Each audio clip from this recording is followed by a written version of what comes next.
UGC, the Higher Education Regulator of India, has recently released a draft law regarding the setup of foreign institutions in India.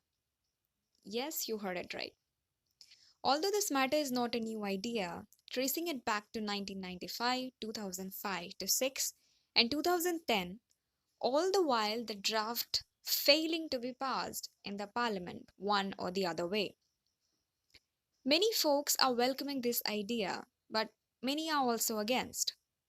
Keeping the opinions aside for now, let's just understand what does operating a foreign university in India would actually mean for the interested foreign parties and India. UGC has put forth some conditions in order to allow foreign universities and institutions to open up this campus here. Out of which, first being that only those foreign higher education institutions, FHEIs for short, are allowed to set up their building here who come in the top 500 universities all over the world, or at least they are reputed in their home country. These institutions will have the autonomy in deciding everything related to the management of any educational center, like hiring faculties, either Indian or from foreign, offering different programs, providing full or partial scholarship to students, along with other essential part on their side. They can also take the funds generated here to their home country. All the while, UGC would see to it of whether they are true to their words of educating students and exploring new options around the world for further expansion, or they are doing all this for profit. If the UGC found something amiss, like closing any program or the institution itself without the approval, it will take further action and the parent entity of that institution will have to provide with alternatives to the students who got affected in the process. The degrees provided by the parent company of the institution and the degrees provided here through the same branch of that very foreign institution will be treated as equivalent. Moreover, the faculty staff teaching at the university would need to be qualified and on par with the professors teaching at the home campus.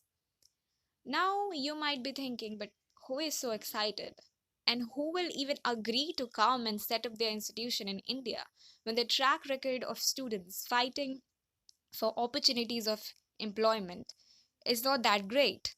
People will migrate to study abroad either way. What is the meaning of this whole fiasco then?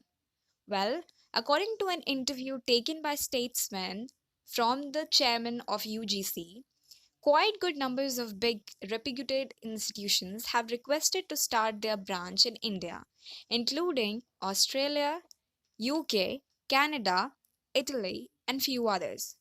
As India is considered to be an emerging superpower and has even secured its position as fifth largest growing economies of the world, countries are now interested on embarking on this new journey to expand their businesses and the education industry. However, there are a lot of downsides too to this development. Folks have criticized this idea, showing concerns over the middle class and the minority sections of the society, that this is just a way for them to reap out benefits and hoard funds to their home country. The CPI has opposed the University Grants Commission UGC decision to allow foreign universities to open branches in India, claiming that it would harm the country's higher education system. Experts are not sure how much of an impact the move will have, at least for 10 to 15 years, thus being cautious of fully supporting this idea. Though experts feel the draft regulations published by the UGC are somewhat clear and flexible, there are some areas where they say more clarity would be welcomed. Besides, Dr. Tapan Panda, Pro VC of MIT WPU, a Pune based engineering and management institution, suggested that innovations and patent commercialization rights should be with the host country's government and there should be a restriction on the outflow of patent and formulae. Whereas in a statement, the Academic for Action and Development Delhi Teachers Association, APS Teachers Wing, alleged that UGC has opened the doors for foreign universities for the welfare of coaching institutes, not students. The reality is far from it, as these foreign universities will provide education at cost unaffordable for the vast majority of our population, as they will be unrestricted in deciding curriculum, fee structure, and salaries of teachers, the DTF said. The associations have urged students, teachers, parents, and citizens to resist and defeat this undermining of our sovereignty. So, after taking a look at all the sides, everyone would have their own conclusion. I think experts' side are better. Like they want more clear look as to how things will get affected depending on different factors coming into play.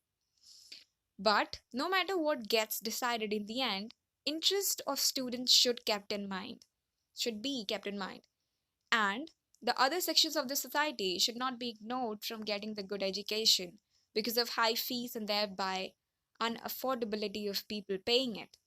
Education should be treated like pure education to everyone and not profit making business. All in all, more details are needed to come to a proper conclusion.